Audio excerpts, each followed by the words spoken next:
Hello বন্ধুরা, কেমন আছো তোমরা সবাই? আশা করি ভালো আছো। আজ চলে এসেছি অন্য দিনের মতো আর একটা রান্না ভিডিও নিয়ে। আজ তোমাদের করে দেখাবো চিকেন কষা।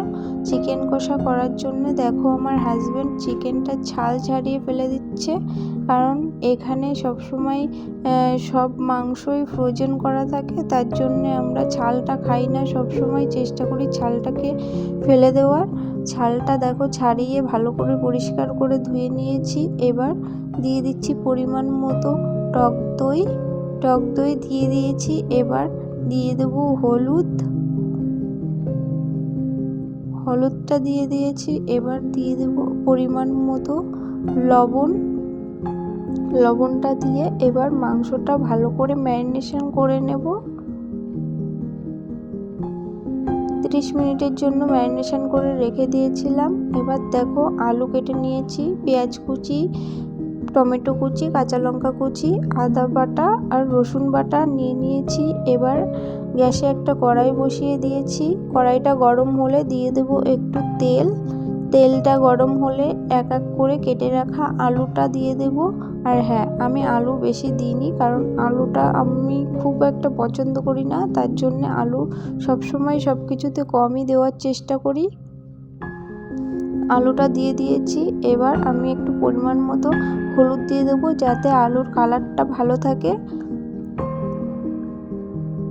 এবার আমি আলুটাকে লাল লাল করে ভেজে নেব। লাল লাল করে ভেজে আমি আলুটা তুলে রাখবো। আর লাল করে আলু ভাজলে আলুর টেস্ট সবসময় ভালো হয়।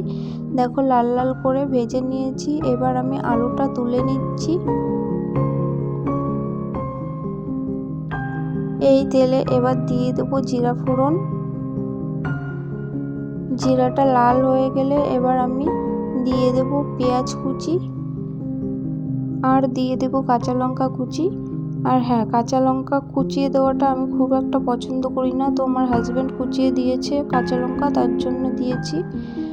আর দিয়ে দিচ্ছি রসুন বাটা, আদা বাটা। এবার আমি এই মশলাটা একটু কষিয়ে নেব।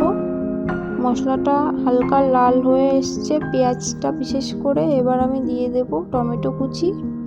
টমেটো কুচি দিয়ে আমি ভালো করে মশলাটা কষতে থাকবো যতক্ষণ না টমেটো গলে যাচ্ছে আর টমেটোর কাঁচা একটা গন্ধ আছে, গন্ধটা না চলে যাচ্ছে, ততক্ষণ আমি মশলাটা কষিয়ে নেব। আর দেখো বাটিতে জল নিয়ে নিয়েছি। দিয়ে দিচ্ছি হলুদ গুঁড়ো, জিরা গুঁড়ো, ধনিয়া গুঁড়ো আর দিয়ে দিচ্ছি লাল লঙ্কা গুঁড়ো। মশলাটাকে আমি ভালো করে গুলে নেব। এবার এই মশলাটার ভিতরে আমি গুলে রাখা মশলাটা দিয়ে ভালো করে কষিয়ে নেব।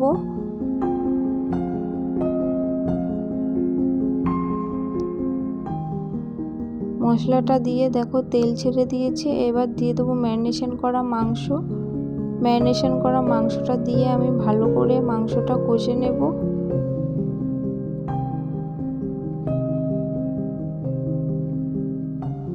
এইবার দিয়ে দেব ভেজে রাখা আলু।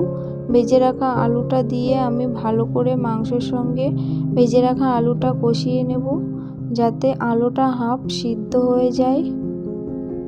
এবার দিয়ে দিচ্ছি জল। আর হ্যাঁ, ভিডিওটি ভালো লাগলে আমার চ্যানেলটি সাবস্ক্রাইব করে দিও। আর ফেসবুক পেজ থেকে দেখলে অবশ্যই আমার পেজটি ফলো করে দিও। আর আমি এখানে হলুদ লবণ কিছুই ইউজ করব না, কারণ আগেই আমি পরিমাণ মতো দিয়ে দিয়েছিলাম। আর হ্যাঁ, আমি গরম মশলা দিয়েছিলাম, কিন্তু ভিডিও ক্লিপ নিতে ভুলে গেছিলাম, তাই আর তোমাদের দেখালাম না।